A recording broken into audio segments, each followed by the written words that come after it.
Hello and welcome to the Flower of Light Mystery School podcast, and I'm joined again today by Christine. Hello. And Charlotte. Hi. And today we're going to talk about Samhain. And we're, what date is today? The 29th, is it? 29th, yeah, it's 29th. So of October, yeah. in 2 days' time, it will be Samhain, or Halloween as a lot of people know it. So one of the first things I just want to say about Samhain is about the pronunciation of the word Samhain, which is, I know a lot of people, particularly I think in America, Yes. pronounce the word Samhain as Samhain. That's not right. No, it's Samhain. It's basically Samhain. Samhain, yeah, and Samhain, it's yeah. the Celtic or Irish word for November. November. It's also the festival. Yeah, and it's the festival. Like So, celebration of that. so the festival itself, I mean, the idea, you know, as well that Halloween is a huge festival, as we know, or Samhain, and particularly in America. I mean, the Irish would have brought Oh, it's huge in America, yes. Samhain, you know, into America, and then, you know, it became changed by the church into Halloween. Yeah. And then the 1st of associated November. with All Souls Day and All Saints Day as well. I think the 1st of November is All Yes. Saints Day, isn't Yes, it? yeah. so- Yeah, and Halloween or Hallows Eve All Yeah. Hallows is Eve, the yeah. 31st of October. October. And so, as the church did with, and not just, you know, the Christian church, but all religious establishments around the world, took the ancient festivals and the ancient, for example, solstices, equinoxes, and cross-quarter days. And so what the church did, and one of the examples is Christmas. Yes. The real celebration is the 21st of December, Yeah, the solstice. which is the solstice. Mhm. But the church changed it to the sun being reborn on the 25th. But it was actually, Yeah. it wasn't the SON, it was the SUN. The SUN, yeah. And that's a good point, actually, when thinking or talking about the Fire Festival of Samhain, that we're talking about the SUN, Yes. the sun, and not the SON or the sun. So the Son of God, the SUN of Yeah. God. Yeah. So Samhain originated in Ireland, and in particular in a place called Tlachtga, or it's also known as the Hill of Ward, or the Hill of the Bards, or the Hill of the Druids. And that is just outside a small village called Athboy in County Westmeath. I think Is it's West- Boy in Westmeath or Meath? Oh, I think it's in Meath. It's in Meath, and then it Meath, out okay. by you it turns to Athboy, Westmeath. Westmeath. Meath. And it's named Tlachtga after the goddess, as it's so-called goddess, Tlachtga. Yeah, and could I just ask for the people not here, just to let you know, pronouncing it Tlachtga, Yeah. if you would just spell that, T-A-L. Tlachtga. Yeah, so that's basically, if you see that written, Yeah, it's actually pronounced the way you're pronouncing Tlachtga. it. Tlachtga, yes. Yeah. Just Yeah, that's might another. throw people off there Yeah, yeah, because of the yeah, Irish yeah, spellings. yeah. So yeah, that's a good point, Christine, actually, because Tlachtga is when you look at it spelled and how it's pronounced, you wouldn't actually, you know, Yeah, connect if you're the not two. familiar with Irish spellings, you would not associate that No. sound with that word. No, definitely not. So yeah, so what I wanted to talk about is really what the origin of the actual festival itself Yeah. was about. And just also, as I've already said, that, you know, it originated in Ireland, because it's really interesting to think that it's such a huge, you know, not worldwide, because you're not everywhere, but, you know, it's kind of known in so many places, like, and celebrated in so many places. It's in Europe And you can almost as well. trace- It's definitely the British Isles and Wales and Scotland. That's what I was about to say. You can trace the France migration even, I'd of the say. Irish and where they went by the festivals, and, you know, Of course, yeah. well, Well, actually, I would that even was left say, behind. just coincidentally, they found in Switzerland, they found a big Celtic graveyard with a woman buried in a tree recently. So, Oh, I mean, yeah, there were yeah, that's Celts right, living in yeah. Switzerland as well. So that's the middle of the continent, yeah, you know? yeah. And in China, in actual fact, they found... Oh, yeah, the big cemetery with all yeah, the red-headed people. Yeah, redheaded. And that's interesting, the redheaded, because there's a lot of those in the Valley of the Kings, but that's a whole different... That's another podcast. that's a whole different story. That's a little DNA Yeah. connection. So here in a way with this Samhain festival, as I mentioned before, the church changed the names. Yeah. And in some cases, in a lot of cases, the dates, as in Christmas, of the ancient festivals. Right. And it wasn't just the church. I mean, all religious institutions did that in whatever part of the world and whatever religion it was. They changed the dates, and sometimes the names just left it on the same day but changed the name, or changed the date of those ancient festivals. Yeah, and they would take bits of it, which was ingrained in the memory of the people, and then kind of like just change it all towards their direction. You know? So the same with Samhain. So Samhain was about light and dark. Yes. It was about, not just about light and dark, but it was about the point where light and dark meet. Yeah. Yeah, the expression people say, like, the veils are thin this week. So that implies you're in a border between two separate, cycles, as far as I'm concerned, right? So, exactly, yeah. And that's a good point you made, where the veils are thin, because that is the, the most common thing that would be said, I suppose, about that festival is that it is a time when the veils are thin and you can communicate with your ancestors, with your guides, and with your own higher self. That's the whole idea. So what I kind of wanted to connect this up with, if you like, what the ancient Samhain festival in Ireland, and how it connects in certain ways with, not in certain ways, how the entirety of the information is the same, if you like, but how you can compare it in certain ways to figures in Egypt, and in the way that the festival was kind of symbolically told, if you like. So, and then there is connections. So. Oh yeah.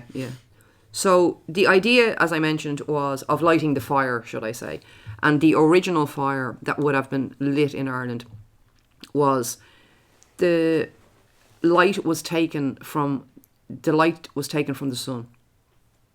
So if you can imagine, now I'm not saying that this is the way it was done. I'm only saying that this is the way you can make a fire from the light of the sun.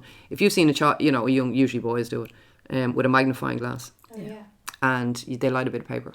Yeah. Yeah. Or a leaf or something. Yeah, or whatever, yeah. So that's what I mean. They took the light.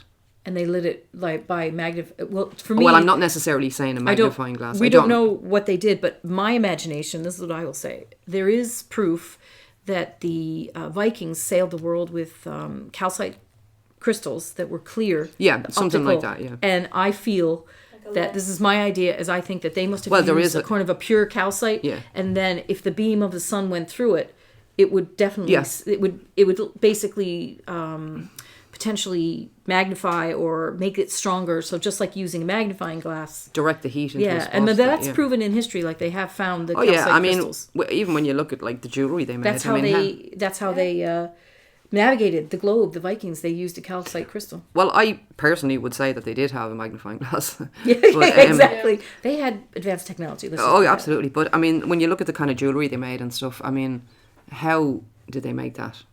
Oh yeah, at the time, with stones inlaid that would actually break or crack if you tried to hit them. Swords made out of meteorites. Tutankhamun's sword was made out of a meteorite. Right. And the Libyan glass, right? That's another thing. Well, that's a natural event. They don't really understand how that happened. It's all it's sand that was turned into glass. That's right. In the Libyan desert. So basically, the fire festival or the Samhain festival was about keeping the light of the Son of God. There was kind of, I suppose, a couple of steps involved in the process, and the first one would have been bringing the Son of God to earth. So that would be a big part of that festival. Yeah. So that was a very sacred. Taking that light. Exactly. Yeah. I mean, as I mentioned, like we see maybe a child doing something like that, setting fire but at the time, that was a very sacred act. Yeah. Because you were literally bringing the Son on earth, the Son of God on earth. And the fire element itself, right? One of the building blocks of life. Yeah. Well, and so basically they saw it as the Son of God on earth with the fire. So all fires in Ireland would be extinguished, and that one flame that had been taken from the sun people would travel from all over Ireland Mm-hmm. just to take the flame from that one fire. And no other fire could be lit in any household or any place or anywhere Yeah. in Ireland unless Until the king lit his fire, right? Like it went unless from the the druids flame, yeah, to the king. well, the kin, kin, K-I-N, kin. Yeah.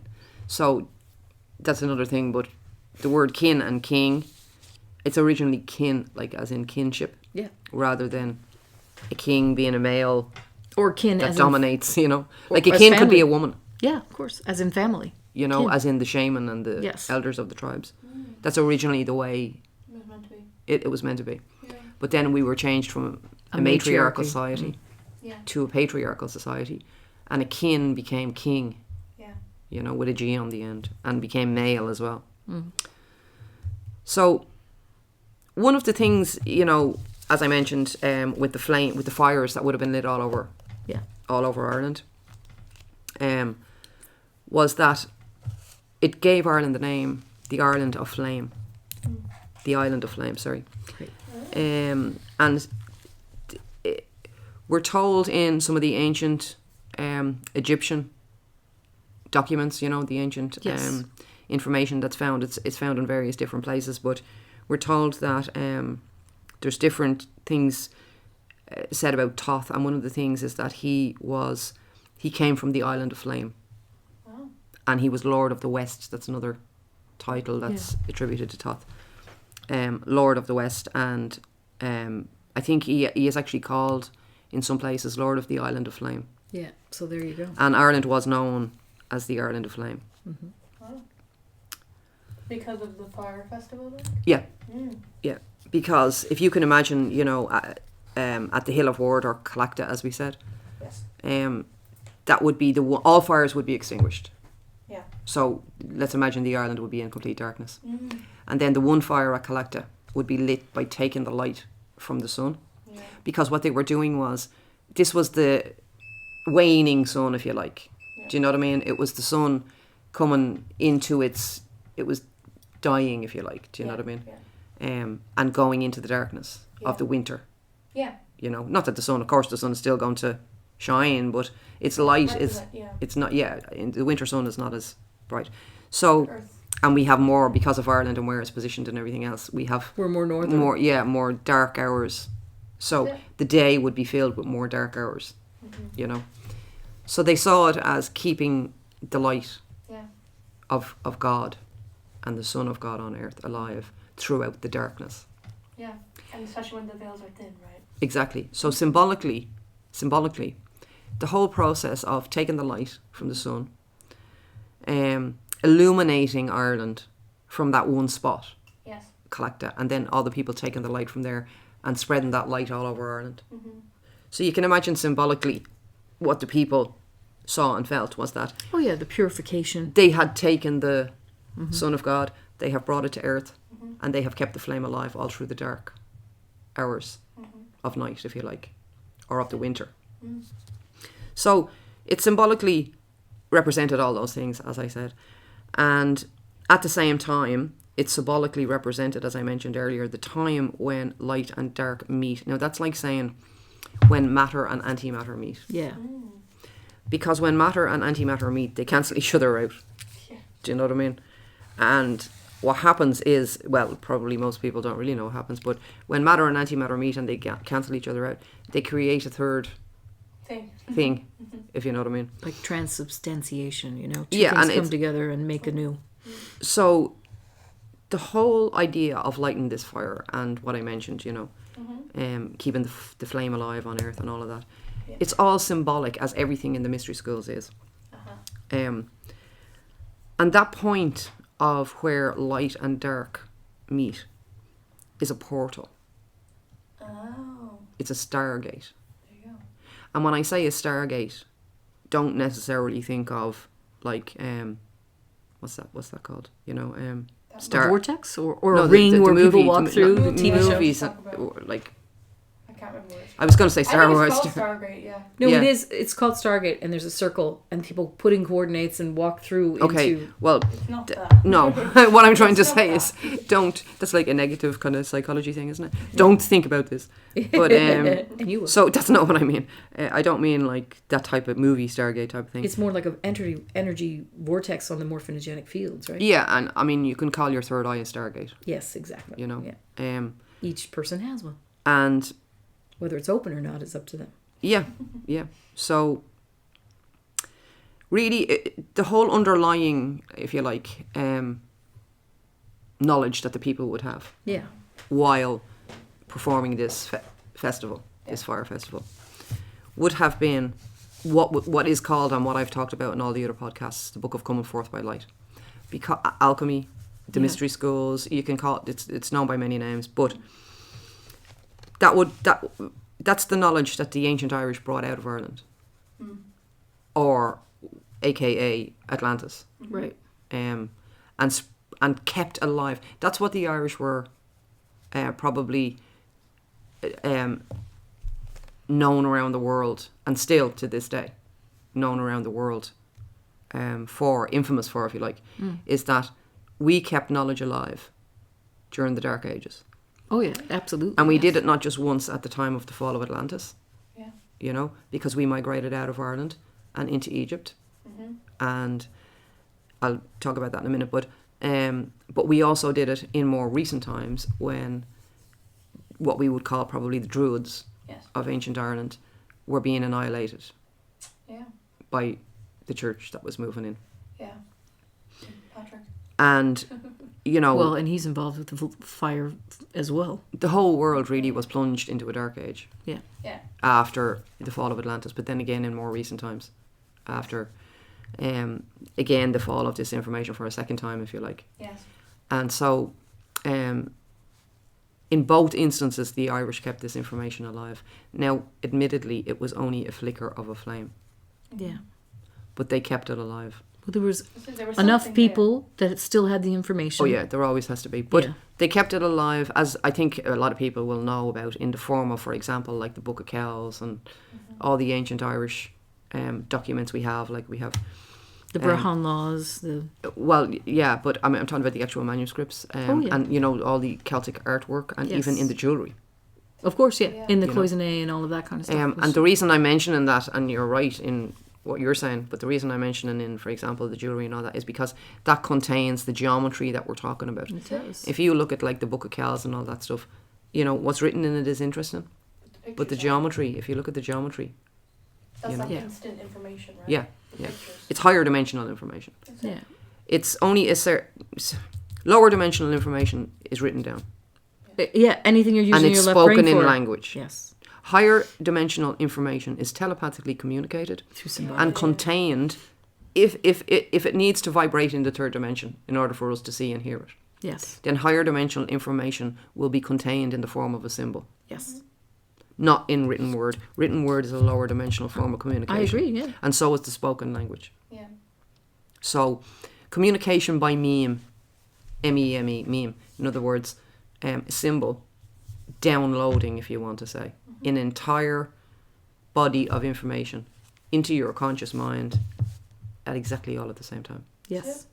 So this is the type of knowledge we're talking about. This is the type of information we're Very talking about. sophisticated. So if we want to read a book, we've got to sit there and read through it, and it's going to take us maybe a couple of days, depends on how fast you read.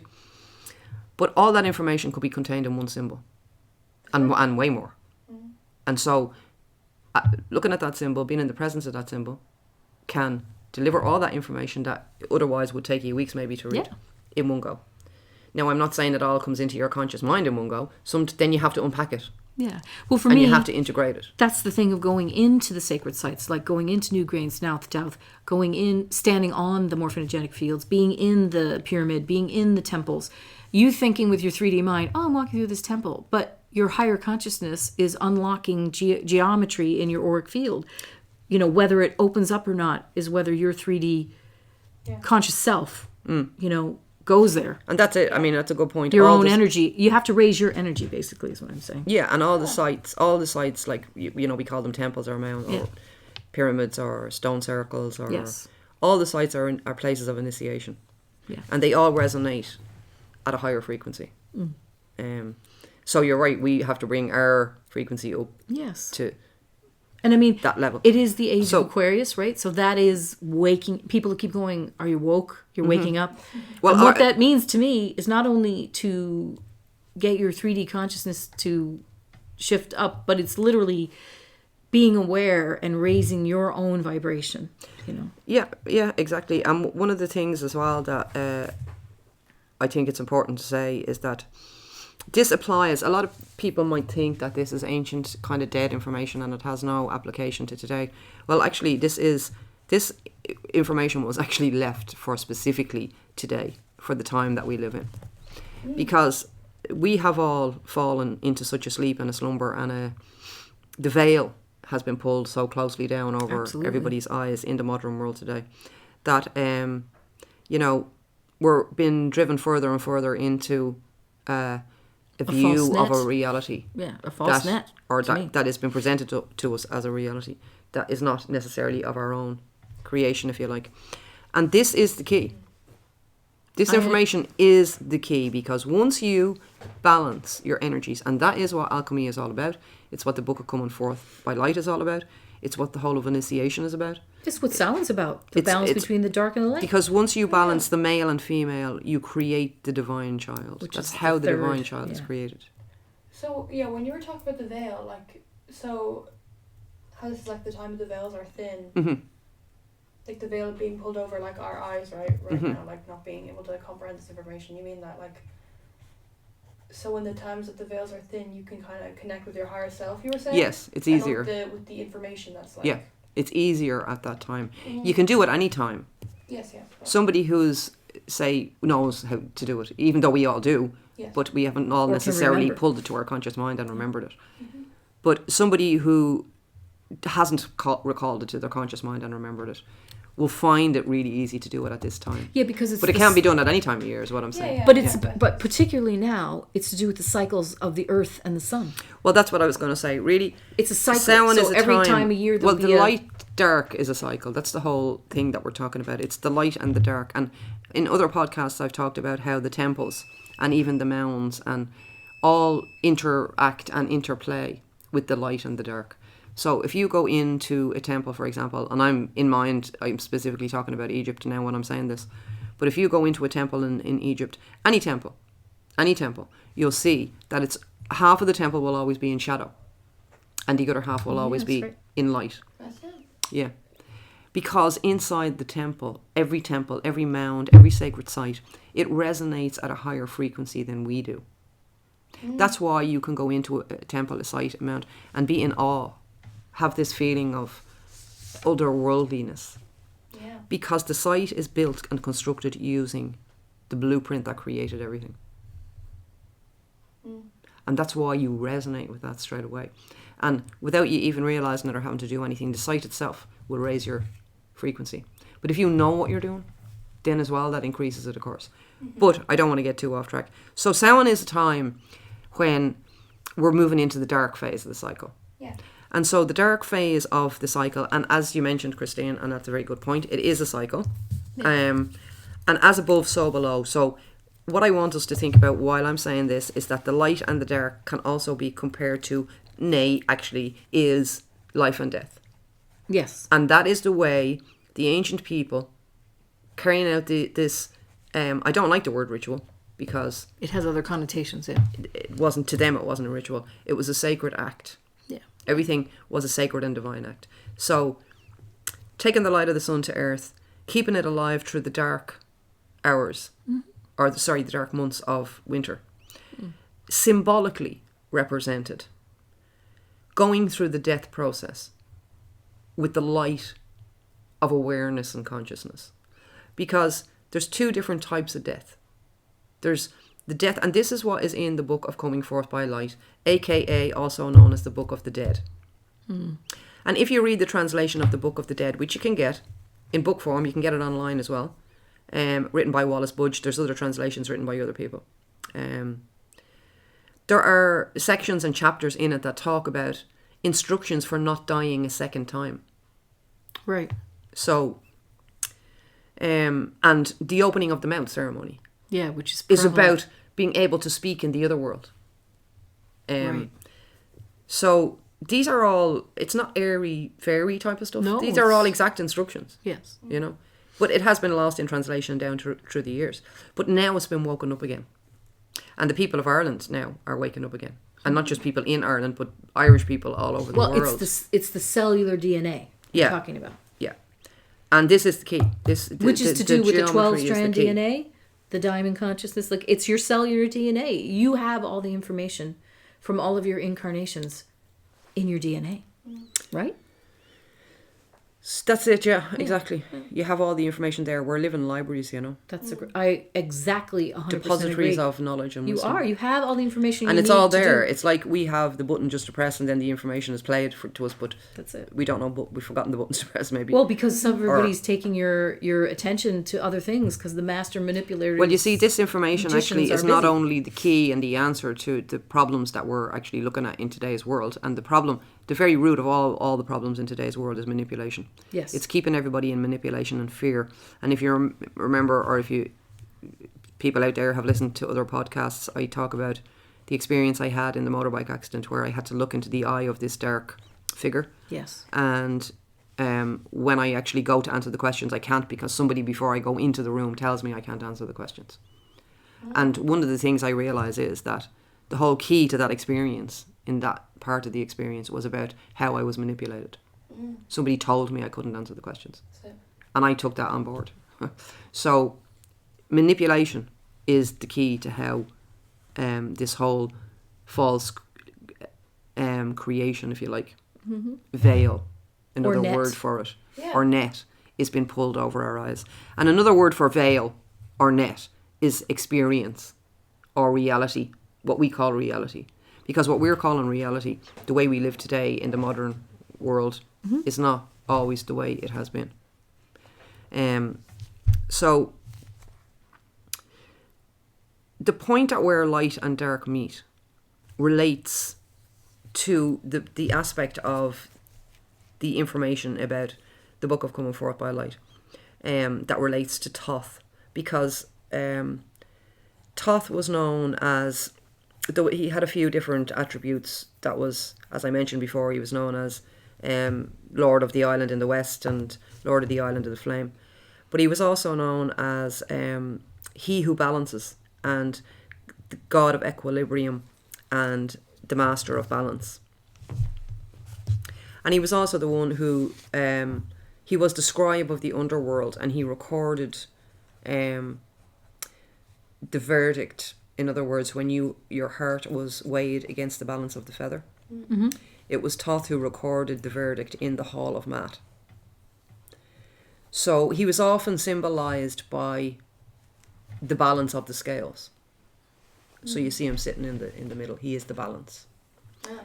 So, I mean, like, why is that important? Because if you can visualise what I'm saying, the balance point that I'm talking about between light and dark, that the people would have been celebrating at Samhain, that balance point is almost like, if you think of a pendulum, Yes. and the pendulum swings from right to left and right to left and right to left. And then if you think of it, if you want to think of it as stopped, but it's not actually stopped, but think of it as at its still point. Okay. So at the still point, the pendulum is still swinging right to left. It's just doing it in micro movements that you now can no longer see. Yeah. Exactly. Maybe that wasn't the best example. Does that in the have to world, do- But what I'm trying to say is, the still point, that where light and dark meet, Something is still happening. it makes a third thing. So when you bring, for example, white and black together, Yes. you make grey. That's it. Yeah? Yeah. That's what I'm saying. When at that still point, there's something other going on. There's something else going on. So does this have to do with time? Yeah. It's at this point where it's like in the centre of the hurricane. Yeah. It's the calm point. It's the Yeah, still the point. eye of the it's storm. the centre The eye of the storm. vortex. Yeah, the center of the vortex. That's what I was just thinking when you were saying that. It's the portal.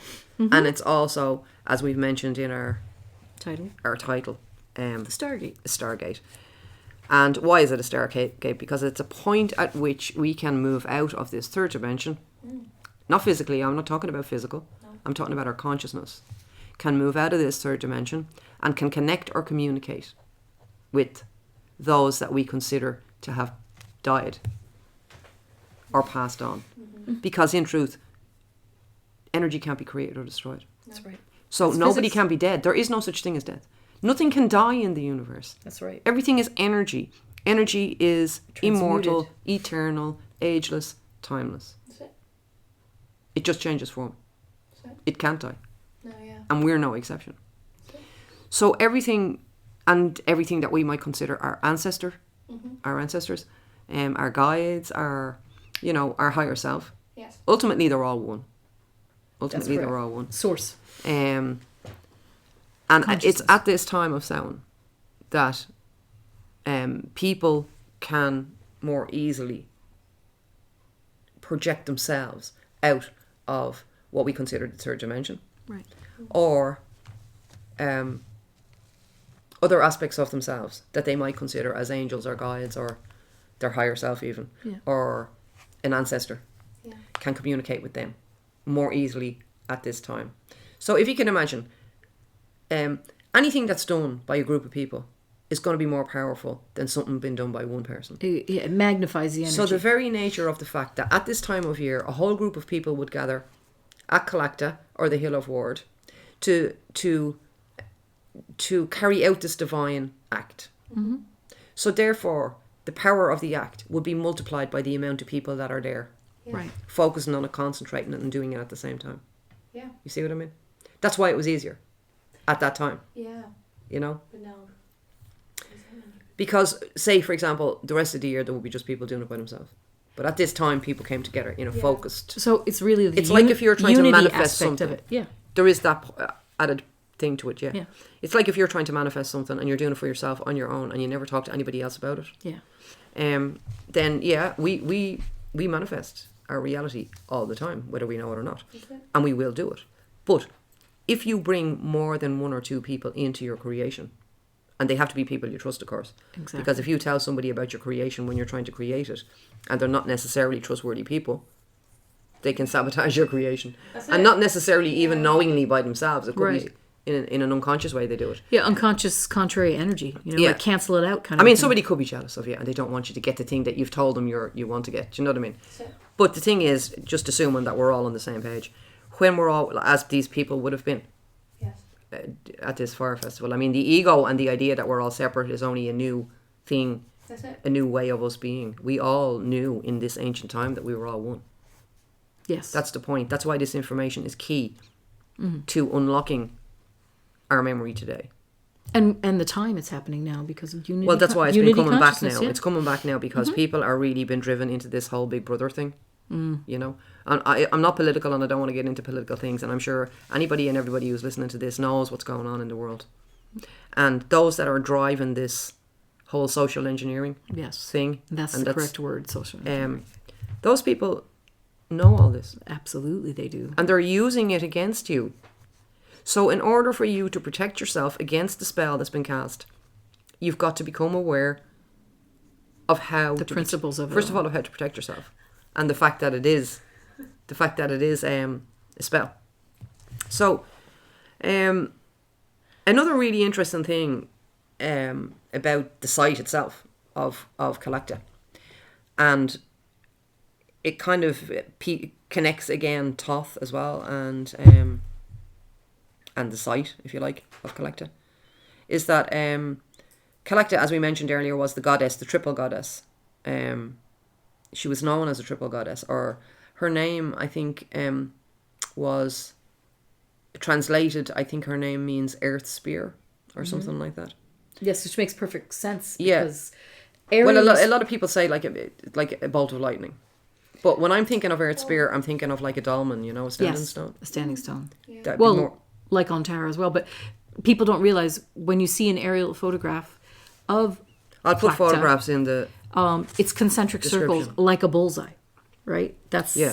that circle within a circle within a circle, concentrating the energy. Yeah. Yeah. Into the center point, yeah, where Yeah. the fire would have been. So yeah, the interesting thing was, it's said that her father was a druid, a blind druid actually, called Mog Ruth. Mm-hmm. And the interesting thing about him is that he was probably mostly well known for what was called the flying wheel. He apparently, Mog Ruth and Tlachtga would fly all over the world to different places all over the world and collect all the information, the sacred information from different places all over the world and bring it back to Tlachtga in their flying machine. And this flying machine was made by Mog Ruth Tlachtga with the help of Simon Magus, Simon the Sorcerer. Yes. This is what it says in the mythology, if you like.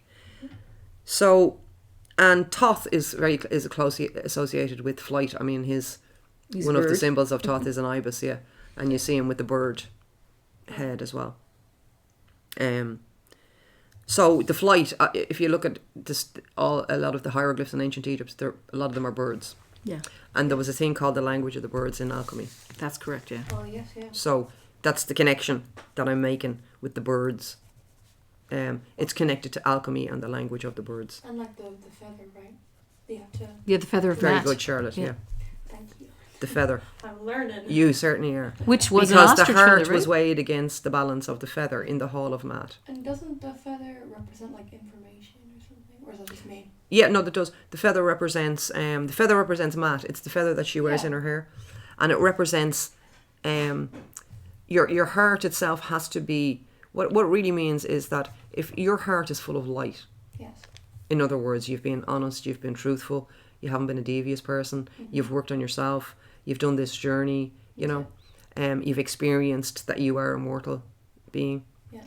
So therefore your heart is full of light. If your heart, so it's the light is represented by the feather. Oh, okay. But it's also representing flight in the sense that when you leave your body, the sense is that you're flying or floating.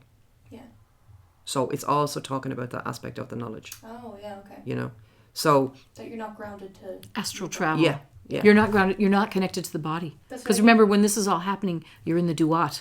You're in the dark half, and you. Right? Probably an important thing to say is that all of these ancient sites, all of these sites, places of initiation, all over the world, in South America, Mexico, everywhere. I only specifically talk about Ireland and Egypt because I was born in Ireland and my experience, my connection with Egypt. I'm not saying that they're the only two places. Yeah. I'm connecting those two places, but all the sites around the world they're places, as I mentioned, they're places of initiation. So all the sites were, as I said, places of initiation. And so what was the initiation? So the feather, again, also represents this aspect of the knowledge as well. And it is the flight of the soul, or the release of the soul from the confines of matter, if you like. Or, you know, what they were also doing, you could say in a kind of a more plain way, what they were also doing was they were inducing what you'd call, what most people would refer to as near-death experience. Yeah. But actually what I would say is that it's a death experience. Yeah. Because it's a sensory death, if you like. You know, if you think of all the ancient sites, like, for example, inside the Great Pyramid, without its artificial light today, it's pitch dark. Inside Newgrange, for example, and I'm only taking random sites, inside Newgrange, it's the same. Without its illumination, it's pitch dark. So they weren't designed to you know, be lit up all the time. Yeah. Although all those sites are aligned to equinoxes and solstices. So it's on a certain day of the year that the light shines in and illuminates that otherwise really dark space. So if you think of the idea that all creation and conception happens in the dark. which is true, absolutely. But all manifestation happens in the light. There you go. So the seed germinates in the dark. Yeah. But when it's coming into the 3D world, it then grows up towards the light, and it continues to do that for the entirety of its life. Excuse me. Freudian slip there. And we all do. We all grow towards the light. That's what we're all reaching towards, if you like. Now, what light are we talking about? It brings us back to what we said in the very beginning about the Samhain Festival, and taking the light of the Son of God on earth to keep the light of God alive through the darkness of the winter months. Yeah. Now, as I said to you, everything in the Mystery Schools is symbolic, and it's all as above, so below. Yeah. So if you do something in the third dimension, then it's resonated in the higher dimensions. Yeah. If you can take something from a higher dimension and bring it down, then it's resonated in the lower dimensions. You know? So The law of correspondence, right? yeah, exactly, the law of correspondence. And the idea of the Samhain Festival was to keep alive the knowledge of what we're talking about. So in effect, the Samhain Festival was an initiation. Yeah. And the darkness in this in the Samhain Festival would have represented death. Yeah. Would have represented the death phase. So Samhain was also known as the Lord of Darkness.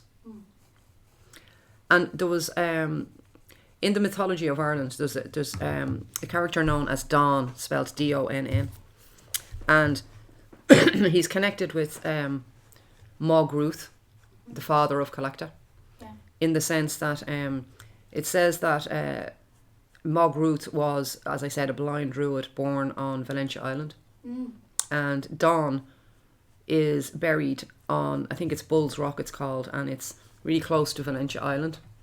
Yeah. And Dawn is known as Lord of the Dead. Samhain itself was known as Lord of the Dead. Or Darkness, I'm sorry, Darkness. And also Lord of the Dead. Yeah. And Samhain was known as that, and so was Dawn. But it's just an interesting point that in ancient Egypt, Osiris was known as Lord of the Dead. Yeah. There you Or the underworld, or darkness, the same thing. go. That's it. So, and another interesting point is that underneath the complex at Giza, there's it's called the Osiris Shaft or the Osiris Chamber, and it's a controversial subject. But anyway, if you climb down a shaft underneath the Giza plateau, there's a chamber right underneath, and it's a sarcophagus that's placed on a piece of stone surrounded by water. So it says that Osiris is buried on an island surrounded by water. But the interesting thing when you look at Dawn and where he's buried on a big, I think it's called Bull Rock Island or something like that. Yeah, it's a big outcrop of rock. And apparently he's buried there. So it's just an interesting point that It kind of correlates. Osiris and Dawn were both referred to as Lord of the Dead or Lord of the Darkness, and they're both buried on rocks surrounded by water on islands. Yeah, and I believe from the picture that we saw, there's like in the actual topography of that island, there's kind of like an outcrop or a tunnel. Yeah, that's right, yeah. And the water is like a gateway. And the is what I gateway, would say. exactly, it represents the portal or the gateway to the other world. Like the river Styx or something like that. Yeah, in the Yeah. Greek mythology. Yeah, like Greek mythology. Yeah. So it's interesting. So then the light and the dark that we're talking about Yeah. in the Samhain Festival. yeah, The dark is representing death, yes, and the light is representing Rebirth. birth and the manifest.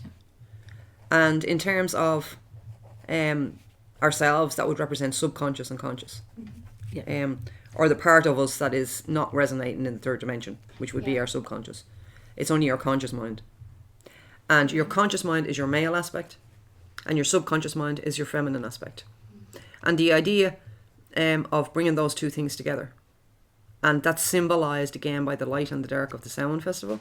And this time of year, when we said light and dark comes together, and it's a time when it's not light, it's not dark, it's both at the same time. Oh, okay. Is it interesting? Is it So is that's it like a time, gateway. Is it like time stopping kind of a thing? You know, like it's on a cycle. Like, Yes. Yeah. Like if you would It's say not in linear 3D that's what I mean. time. Yeah. So it's like, as I said, it's like the still point at the center of the vortex. Yes. When light and dark come together, they create, at the point of the 31st and the 1st, where in the ancient world they would have seen it as the light dying and the death and the darkness coming in. Yeah. So it was that gateway point. Yeah, it's a gateway point. Where it was both at the same time. And like from our title of our episode, the Stargate. It was the Stargate. Yeah. And that is what we are internally creating in the mystery schools and in alchemy. When we use the geometry and the numbers, which is the blueprint of creation, Yeah. the blueprint. It's literally the thoughts of the creator. Yeah, like the harmonic of it all when it works It's together. how everything is created. So, the importance of the sun in all of this, SUN, is interesting because the sun is a portal. The sun is a portal through which all consciousness comes into the third dimension, Earth. And the idea of the sun on Earth, and if you think of SUN, then you're not, first of all, if you're thinking of SON, you're thinking of a male. But if you think of SUN, the sun, it doesn't have male or female. You're not thinking of a gender, you know. Yeah. So in terms of the mystery schools, every human being is the son of God on earth. And because in terms of the mystery schools, we are the light of the sun. We are the light in physical form. Yeah. And this was one of the reasons why Akhenaten chose the sun as the symbol, because every eye can see the sun equally. Nobody needs to describe the sun to you. Yeah. You can look up in the sky, and it doesn't matter whether you're man, woman, child, animal, doesn't matter. The sun shines equally on everything. Yeah. And that's why Akhenaten chose the sun as the symbol of the divine creative energy, if you like, or consciousness. So this was, as you can see, this is the very root of the Samhain Festival. Yeah. Is to keep alive the knowledge, and the light that they're keeping alive in terms of the fire is representing keeping this live and knowledge alive rather. Yeah. So keeping the knowledge alive in the darkness is symbolic of going through death consciously. There you go, yeah. That makes sense. So that's the Samhain Festival actually describes in symbolic form the entirety of the body of knowledge that is the mystery schools.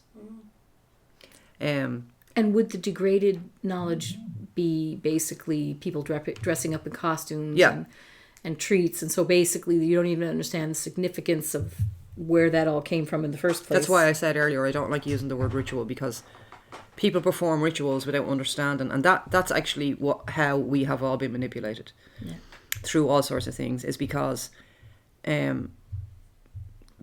certain people who weren't of good intention came along and pretended to be those people who understood all this knowledge. And what they did was they dressed like them, they talked like them, they acted like them, they looked like them, and they fooled the people. But they inverted it. And slowly but surely they infiltrated and changed everything that was the original knowledge. And it's now today been used to control and manipulate people. And that is universal. To project a false reality through Hollywood, through the media, through everything, and to keep people in debt slave and in an invisible prison created by the wrong minds. Yeah, well, to me it's... And this is the antidote. Yeah, exactly. The geometry, the knowledge, understanding how this works and how to do that, you have to physically work with the geometry. Yeah. And physically going into the actual sacred spaces is very important as well. To activate this information and to understand how it worked. But one of the important things, I mentioned Thoth earlier. And Thoth had a counterpart who we talked about, who had the feather, and that was Maat, M-A-A-T. And Thoth is spelled, for anyone who doesn't know, T-H-O-T-H. And so Thoth and Sheshat, or Thoth and Maat, Sheshat is sometimes referred to as his consort, Thoth's counterpart, or his female. Sometimes referred to as wife. They sometimes say Maat is Thoth's wife, and they sometimes say it's his daughter. And then they sometimes call Maat Sheshat. Yeah. So Maat and Sheshat can be both referred to as Thoth's partner, if you like. And Thoth and Maat represent that male and female that is contained in every human being, which is out of balance. That's the important point. When we incarnate into the third dimension and we lose our memory of all the lives that we've had previous to this one. Yeah. And the point is that, we talk about past lives, and I talk about past lives as well. But really what we should be saying is other lives, because it's only in the third dimension that we have this linear timeline. Yeah. So what we call past lives are actually lives, alternate lives that we're living right now in this moment. Yeah, I completely believe that. Now, In we other call words, them past lives, we happening- can call them future lives. Yeah, but it's all happening. But it's at all the same happening time. right now because there is only now. Yeah. And like we can say yesterday and tomorrow, okay? Today is symbolically. Today is almost like me saying when the light and dark meet. Okay. So yesterday and tomorrow meet in today. Isn't that right? Yeah.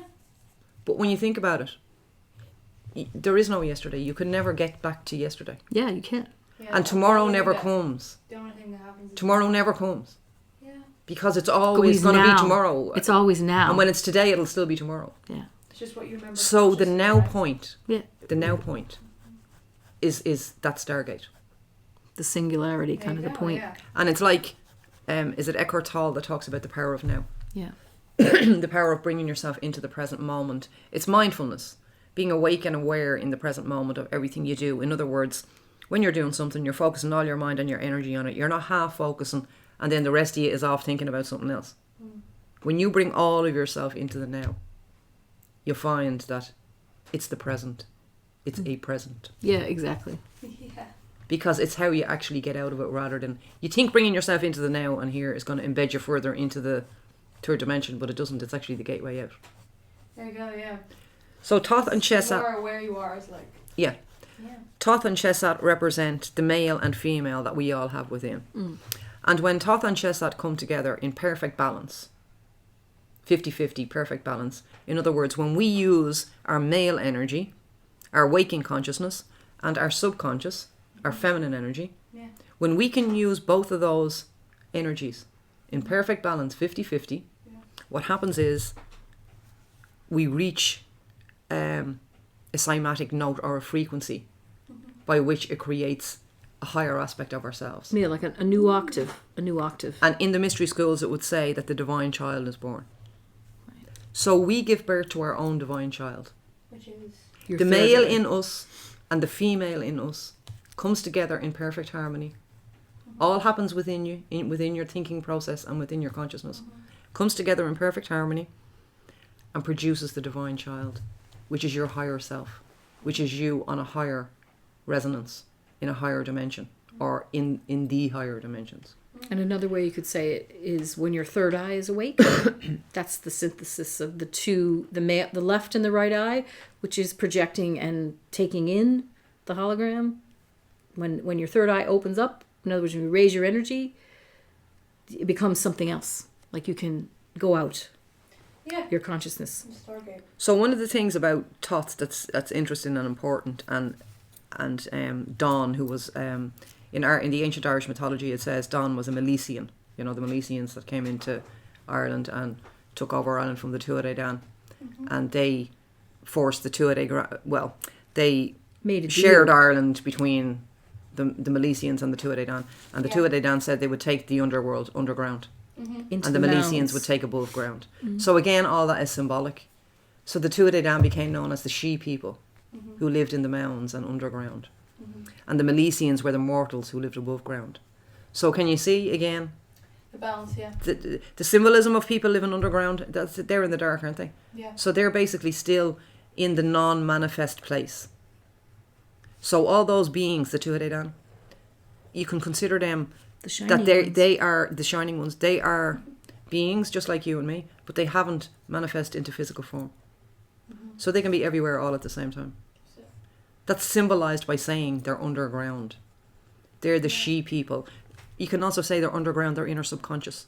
That's what I was saying. Yeah, they're the female. They're in our subconscious. The memory of them, of us being them, is in our subconscious. And when I say them, I mean being They're able us. to be what they are, if you know what I mean. Yeah. In death, you're not in life, you know. So you're everywhere all at the same time. It's only when you decide to become a certain thing. I'm going to become a Antoinette 3D human. at this time, in this place. Now, I'm not everything all at the same time. Now, I'm one thing in a particular place at a particular time. Yeah. That's the difference between darkness representing being everywhere all at the same time, and light representing being in one place at one time. Okay. So light would represent the particle and the darkness would represent the wave. So Yes. is it even like the prism thing? Yeah, It's Yeah, the physics where, of like, it. Yeah. it splits exactly. into one Where way. it splits the light into the 7 rays. Yeah. Exactly. And the reason it So splits it. That's what I said. Well, Remember the- I said a few Yeah, minutes yeah. ago that the sun is a portal Yes. and we are pure energy. Yeah. We are the light that shines through the sun. Mm-hmm. That's important. Akhenaten was not saying the sun was God. Yeah. Akhenaten was saying the light that shines through the sun Mm-hmm. is the creative light of the creator. Mm-hmm. Or God, if you want to call it that. Yeah. And you and me and every single person, animal, blade of grass, tree, star, galaxy, Mm-hmm. universe is all The same made thing. from that light. Mm-hmm. So what Akhenaten said was, I am the Son of God on earth. Mm-hmm. He didn't mean the S-U-N. He meant the S-O-N. No, sorry, he didn't mean the He meant the sun, opposite. S-O-N, he meant the S-U-N. Mm-hmm. And he also said, and so are you. And you, and you, and you. So is everybody. Mm-hmm. So, in probably a plain way of saying it is, we're condensed light. Yeah. We are Yeah. condensed light.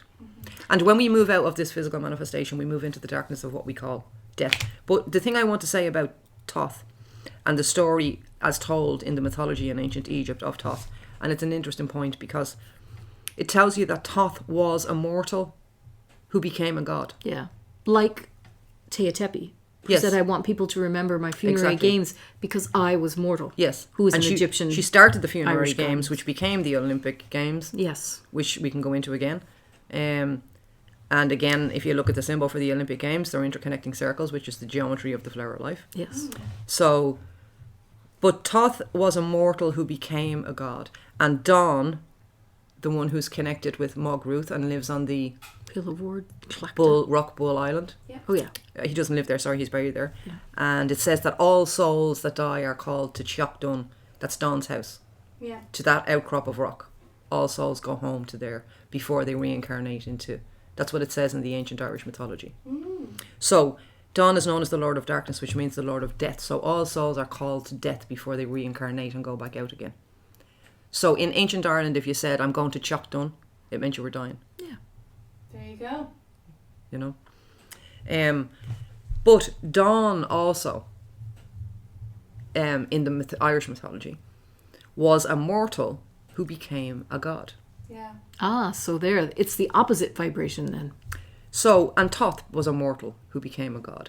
So if anybody has read the Emerald Tablets of Thoth, Thoth the Atlantean, the whole story is how Thoth was a mortal and spent his whole journey, inner journey I mean, Yeah. trying to shake loose from his physical body so that his soul could bound free and explore the entire universe. But come back into the same body, that's the important thing. So would that be an equivalent to Enoch? Who's, Thoth is Enoch. Yeah. And that would be the stone that was the pillow that was brought here? Yeah, The Ark of the Covenant? the Leafal, Like Yeah. who's the Enoch? stone of destiny. Enoch is Enoch very... is a character that's talked about in In the the Bible. Oh, yeah, okay. So he basically lived for hundreds of thousands of years and he climbed Oh. Jacob's ladder. Yeah, yes, yeah. All of these characters are immortal characters and reincarnate into the third dimension at various times in our history and are known and called by different names. That's it, yeah. So Thoth was known in sometimes as Enoch. Yeah. Sometimes he was known in ancient Egypt as Thoth. Mm-hmm. In Greece he was known as Hermes. Yeah. He was also known as Mercury. In Ireland there's different characters that would represent Thoth in Ireland, but Mog Ruth is one of them. Yeah. Because he has a lot of the symbols as Yeah. Thoth would. And again, as I mentioned, they were mortals. Dawn, for example, the Lord of Darkness, the Lord of the Dead, who carries the same title as Thoth. Yeah. The important thing about them was they were both mortals Mm. who became immortal. There you By go. calling somebody a god or a goddess, it means they're immortal. Yes. And they were both mortals who became immortal.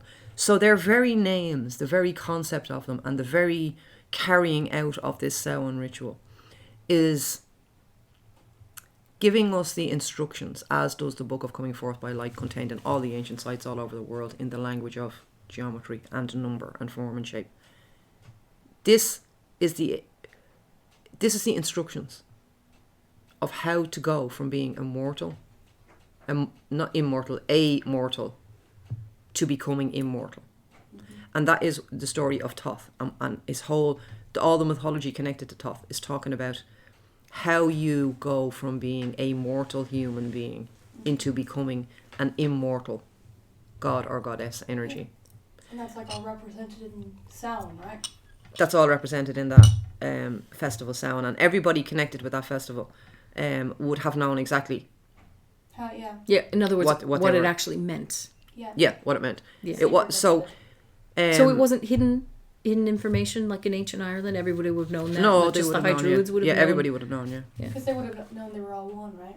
Yeah. That nobody was absolutely higher than anyone. Yeah, and that is the basis of the Brehon law. If you remember earlier, I said that in ancient Egypt, Meath, who I mentioned earlier, was universal the female partner of Thoth, and she was symbolized by the feather. Remember we were talking about the feather, that the heart is weighed against. Yeah.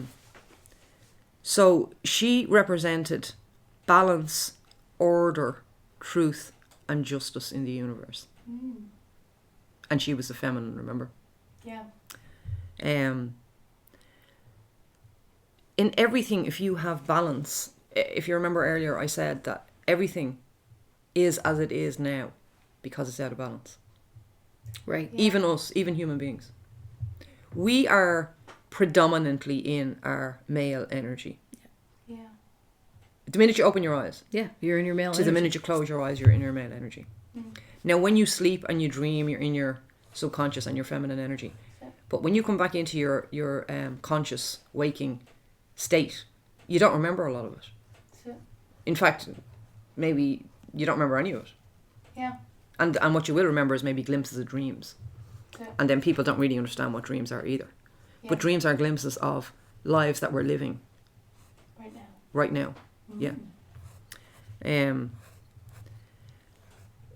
And the thing I really want to stress the importance of this is because, and maybe I don't know, maybe people do understand it and maybe a lot of people don't, but the key importance of this is once you realise that you're immortal, once you realise that you are not a finite being that's going to die and just dissipate and that's it, game over, you know. Once you realise that you are immortal, you exist forever. I'm not saying in this exact formation, in this exact form as you are right now. Yes. But the core of who you are exists forever and always has existed. Yeah. And ultimately, you are the creator. Now, the point is, in this day and age when we're all being manipulated through fear, how can somebody fully rooted in that knowledge, knowing that they are immortal, ageless, timeless, omnidimensional, cannot be created or destroyed? How can you manipulate somebody like that through fear? You can't. You can't. Because it and the doesn't work biggest on fear them they anymore. manipulate people through is death. Because ultimately that's what everybody's afraid of. Yeah.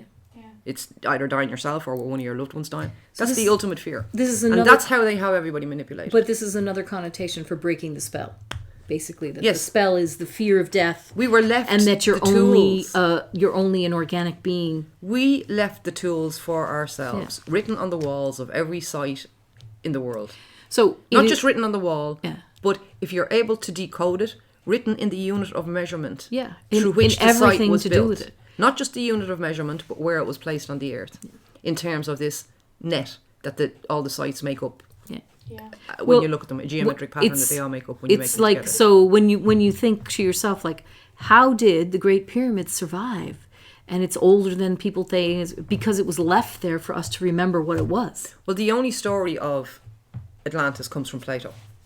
Yes, That's where the Solon, story yeah. of Atlantis comes from Plato. And he was told the story by Solon, who was told the story by an ancient Egyptian priest.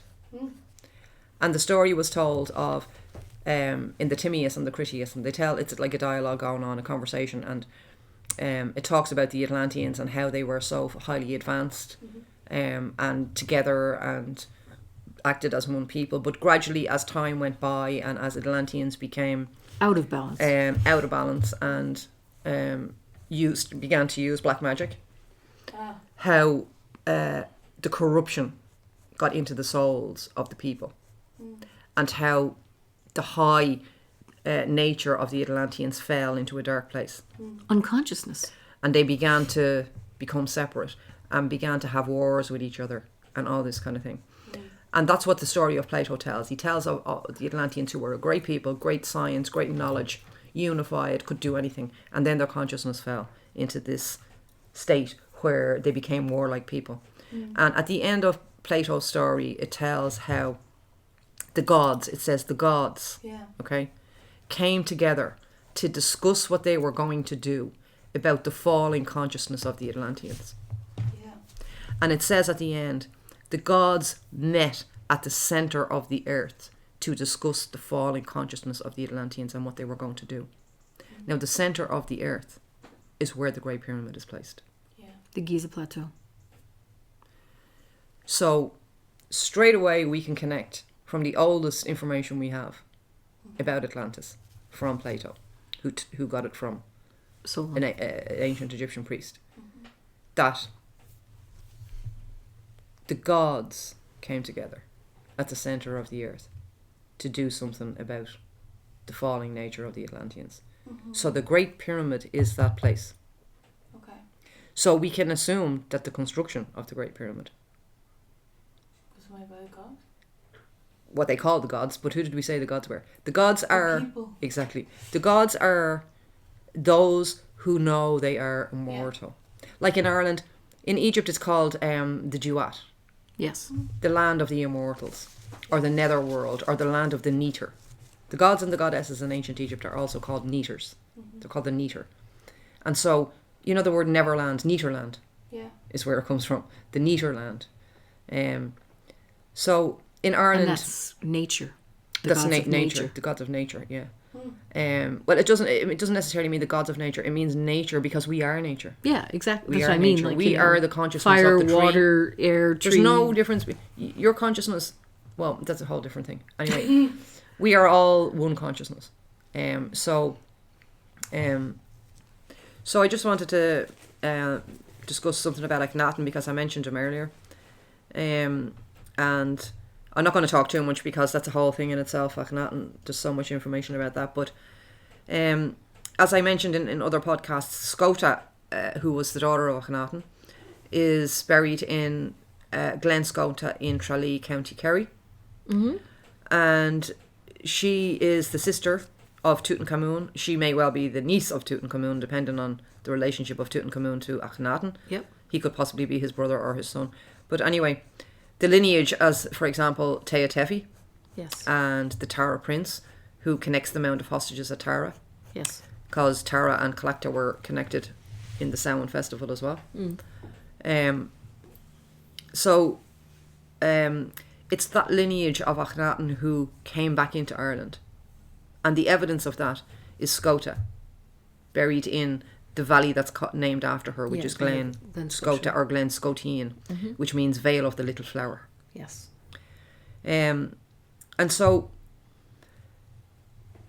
when we were talking about the Atlantean tribes and how the gods met at the centre of the earth in the Great Pyramid, and what I'm saying about that is the Great Pyramid was the solution the gods came up with to deal with the falling consciousness of the Atlanteans. Right.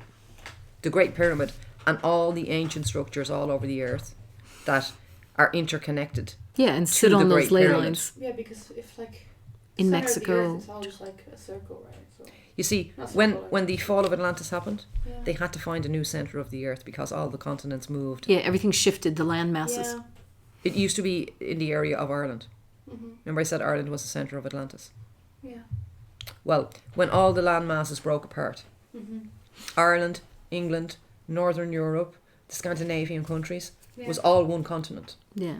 Oh yeah, you mean like when it like Doggerland, Before- they when it called it. shifted, yeah. Yeah. Gaia, or And then when all the yeah. continents, there's various different Yeah, stuff like that. theories about what it was, but I think one of the most prominent ones was it was a comet that hit Earth that created. Yeah, Graham Hancock's one. So anyway, the continents broke apart, and when they did, the landmass that was ancient Atlantis Shifted. before that was no longer at the centre of the earth. So the people left what effectively was Ireland and England, and the countries of Northern Europe, and they left to go over to find a new centre of Earth, and where the new centre of the Earth was is where the Great Pyramid is now. Yeah. But the gods that Plato refers to, Yeah. really is us, is the people. What he means is the gods. He meant the Atlanteans when they were in their higher state of awareness, not in their fallen state.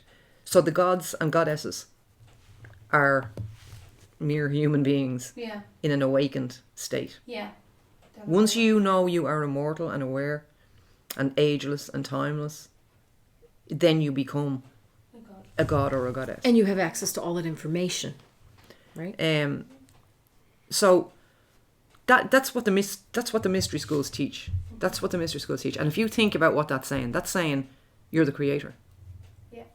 Now, while that's kind of a few little words, if you think about what that's actually saying, that's saying that you're the creator of your entire experience. You're not the creator of mine or anybody else's. You're the creator of your own experience. And that's how we're all gods and goddesses.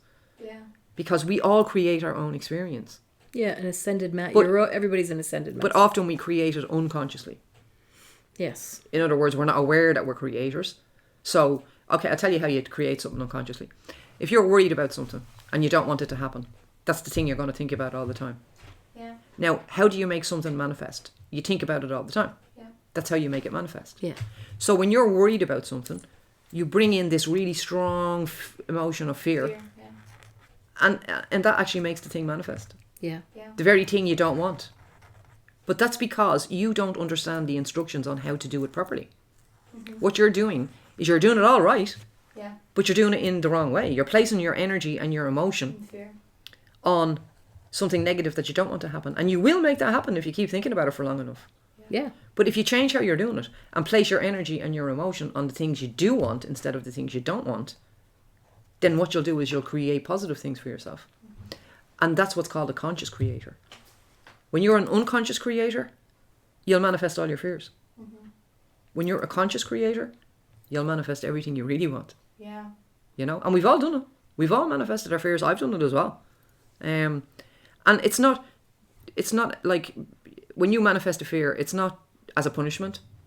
It's to show you how powerful you are. How powerful you are. And also, you can do this if you can manifest anything you want.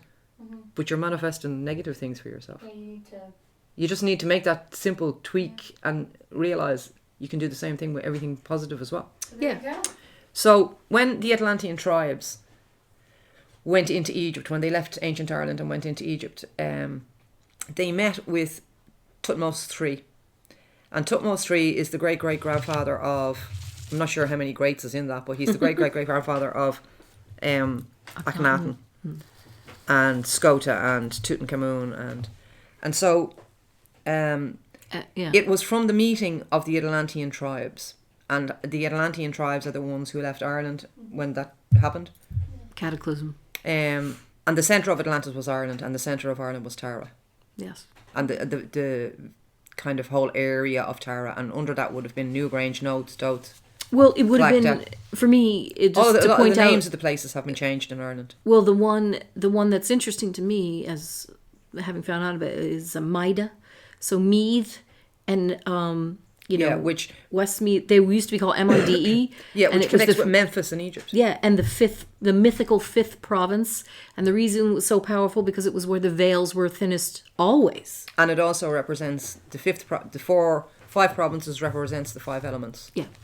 Earth, air, water, fire, and the fifth province, which is Myed, represents ether. Yeah, or spirit, if you like. So, when the Atlantean tribes met with Thutmose III and imparted the information, if you like, Thutmose III restarted, if you like, the mystery schools in ancient Egypt, in Karnak Temple, which is in Luxor. So that's the connection, if you like.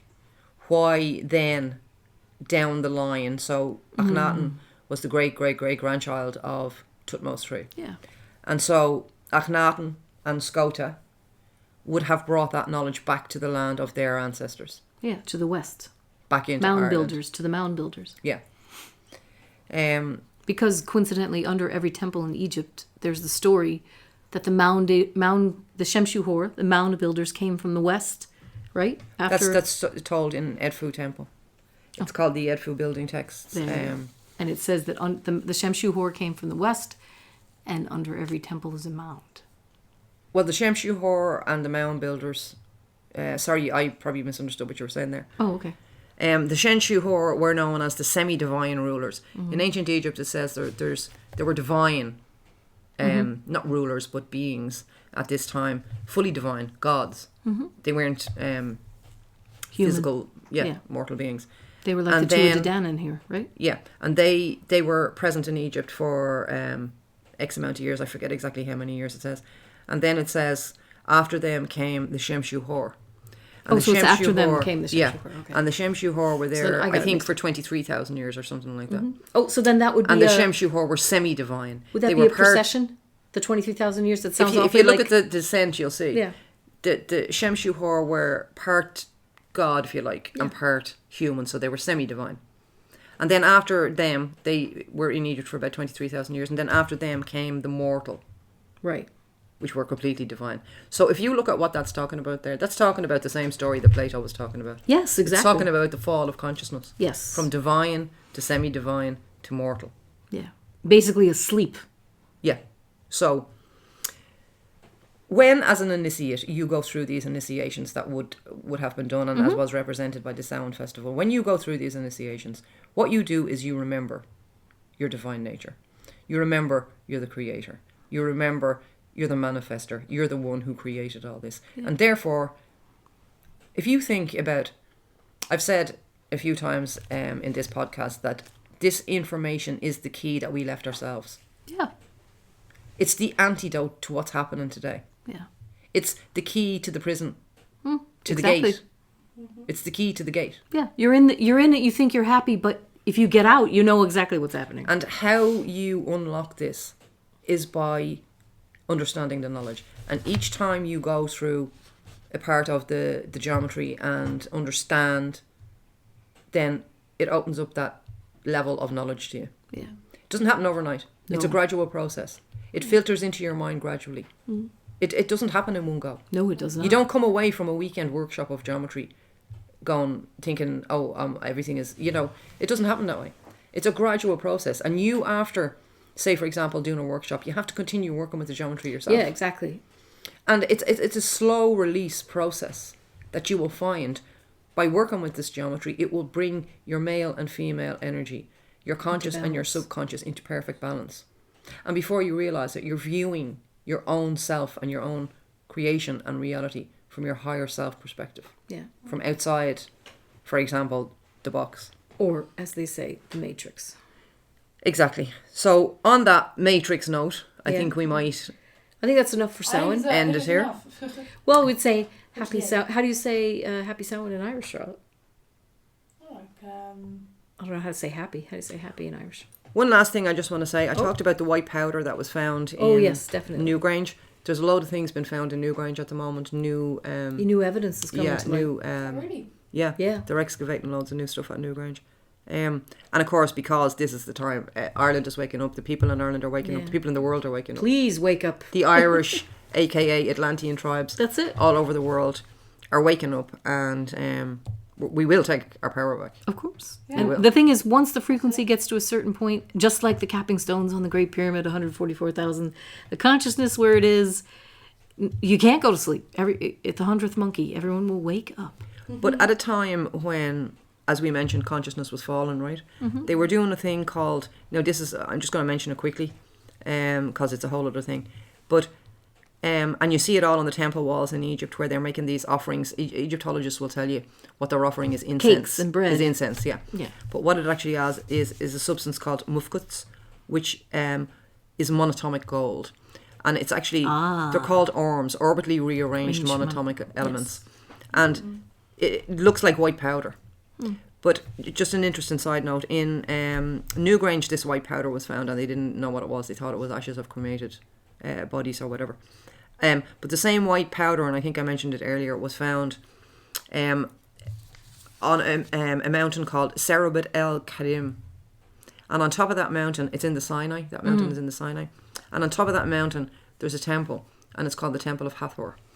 And in the 1920s there, I'm not exactly sure the year, Flinders Petrie excavated that temple. And under the flagstones of the temple, he found this white powder, which again wasn't, what's the word, analysed, because at the time, 1920, they couldn't have analysed it. Yeah. But the interesting thing, Serabet al-Qadim is the mountain that was the place of what is told in the Bible, Mount Sinai, where Moses received the burning bush and the Ten Commandments. Well, it was actually Serabet el-Qadim. And Serabet el-Qadim was also an area of a turquoise mine. But Hathor. When Flinders Petrie found the Temple stone. of Hathor on top of Serabet el-Qadim, he said it was more like a laboratory or a workshop than a temple. He found things that would be used in a laboratory and stuff. So the white powder was been made, orbitally rearranged monatomic element. And why? Because they were eating it. Yes. And why were they eating it? Because the knowledge gradually, as we mentioned, was infiltrated by others, and it faded over the time. Yeah, and it was people decaying. forgot it. And so they started to produce artificial substances. So to it's pitch called them out of their body to do the thing that white they could powder do gold naturally or with their own arms. And if consciousness. anybody wants to research it, you'll find that anybody taking monatomic gold, now there's monatomic gold been sold on the internet, but it's I wouldn't go near it, no. But in the ancient world, what it did was the same thing as the geometry does when you work with the geometry. What it does when you consume the arm or the white powder gold is it brings your right hemisphere and left hemisphere, your male and female energies together, your conscious and subconscious together. Yeah. And once that happens, there's a quantum leap to what we call creating the divine child. And how it's in the real world experiments were done by people eating this monatomic gold. And what happened was, just to give you an example, when people ate the gold, they were literally hooked up to monitors and they could see how their right brain and left brain function came into perfect balance. And when that happened, people who had, for example, never played a violin before were able to pick up a violin and play classical music without even being able to read music. They didn't know they could do it. They were able to solve complex mathematical puzzles. They were able to draw incredible art. And all this happened only while being in sync. their right and left brain function were in 50-50. As soon as it dropped, as soon as the left brain function, the subconscious, started to fall back, the feminine started to fall back, and the male started to be increased, raise up, then they couldn't do the genius they lost maths the ability anymore. yeah They lost the ability. So white powder gold was what they were doing, what they were eating and making when consciousness began to fall. But the tool that was used to have the exact same effect was the geometry in the ancient world. yes Because so you didn't need to have eating gold. No. You just needed to know how to activate your own atomic. You needed to know how to orbitally rearrange your own monatomic elements. Which you can do with your consciousness. Which is what alchemy is. Yeah. It's about. Anyway, I'm not going to get into that because, remember, as we said, we're going to finish. Just the last thing about that I thought was always fascinating was that the is it that you set the gold on fire, right, and then poof, half of it disappears, right, and then you end up with white powder. Yeah, no. Part of it goes into another dimension. It's not that you set it on fire. It's like you heat it. Yeah, it's brought up to temperatures like beyond anything. Like that's one of the things to actually make the white powder gold. You have to apply really high temperatures to solid gold. It's advanced. It's advanced technology. Yeah. But it does naturally occur. Actually, monatomic arms naturally occur as well, and it used to happen when the Nile would overflow and leave the silt. Yes. It would naturally occur in the soil. Wow, that's amazing. But they were artificially making it as well. Yeah. So will we recap Samhain, the ancient Irish festival, which is now known as Halloween, where people dress up and get candy and lighting sweets. the fire, the bonfire. Yeah. If you like. That's what we're talking about, the fire. So Samhain from now fire. on, anytime you think of Halloween or you see the bonfire or anything like that, remember it originated in Ireland. That's right. The real name is Samhain. And what it's really about is the ancient knowledge of the mystery schools, which is the key to opening the prison bars that we live in, to opening the prison that we live in today. And that is the key to the knowledge of releasing us from the physical form and the idea that we're trapped in a physical form. Yeah. And to delivering us into what was known in ancient Egypt as the Duat, or the netherworld, or the land of the Neeter, and what was known in ancient Ireland as Tír na Nóg. That's right. And Tír na Nóg, it means, Tír means land, and Og is young. So Tír na Nóg means land of the eternal young, where people never grew old, That's never it. got sick, and that's in our, Neverland. yeah, that's, so we leave it at that. We leave it at that. Yeah. So just another spin on Halloween, and maybe it might have given you some information about that. So anyway, we'll say goodbye Yeah, so till Look the forward next to seeing time. you to Till our the next next time. podcast. Samhain Hunaditch, Ah, there you go. Samhain Hunaditch. which means good, happy Samhain to you. Happy sound to you, That's it. Samhain And- Hunaditch. and thank you, Charlotte. listening. Thank you, Christine. And You're welcome. Antoinette. Our pleasure. We'll talk again soon, and I'll put some links and pictures that Yeah. will be helpful underneath the description. Okay, thank you, Thank and you. goodbye. Bye.